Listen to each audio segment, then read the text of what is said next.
كان سكان المنطقة يرون أن هذه الأرض لا تساوي شيئا نظرا لطبيعتها الزراعية، لكن فجأة ظهر شخص بدأ بشراء هذه الأراضي من أصحابها بسعر 500 درهم فقط للمتر المربع.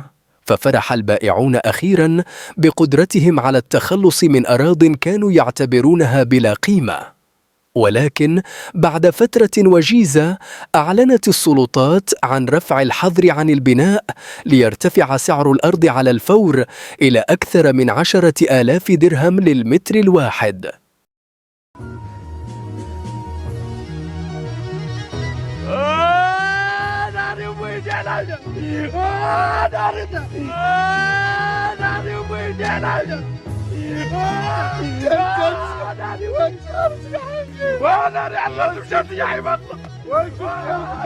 هؤلاء الذين اشتروا الأرض بثمن زهيد قاموا ببيعها لاحقا بأرباح خيالية، بينما بقي الملاك الأصليون في حالة صدمة وهم يشاهدون ارتفاع الأسعار أمام أعينهم.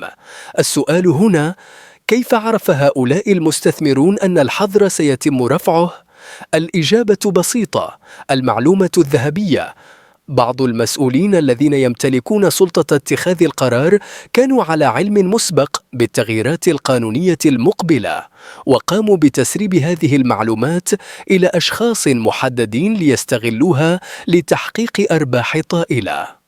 تخيل أن لديك معلومة حول مشروع ضخم سيتم إطلاقه في المغرب قبل الإعلان عنه رسمياً، وتستعد للاستثمار فيه، بينما باقي المستثمرين لا يزالون غافلين عنه.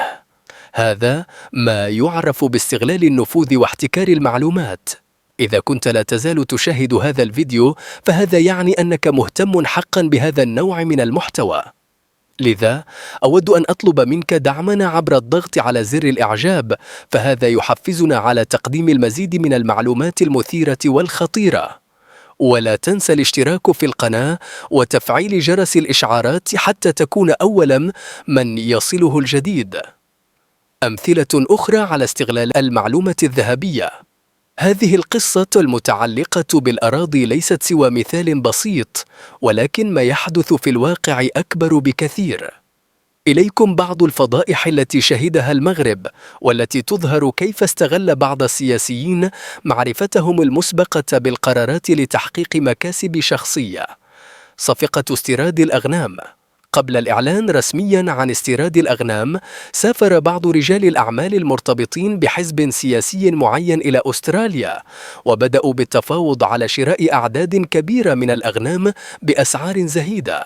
وبمجرد صدور القرار الرسمي، كانوا الجهة الوحيدة المستعدة، مما مكنهم من جني أرباح هائلة من الدعم الحكومي. تخفيض ضرائب الأدوية.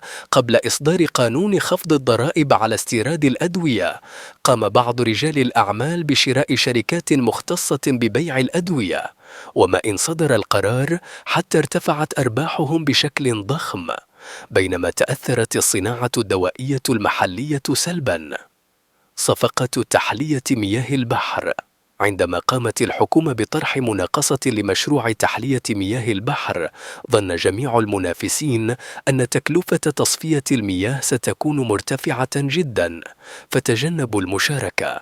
لكن شركة معينة قدمت عرضا أقل تكلفة وربحت الصفقة، فقط لأنها كانت تمتلك معلومة مسبقة بأن الحكومة ستقدم دعما يغطي فرق التكلفة.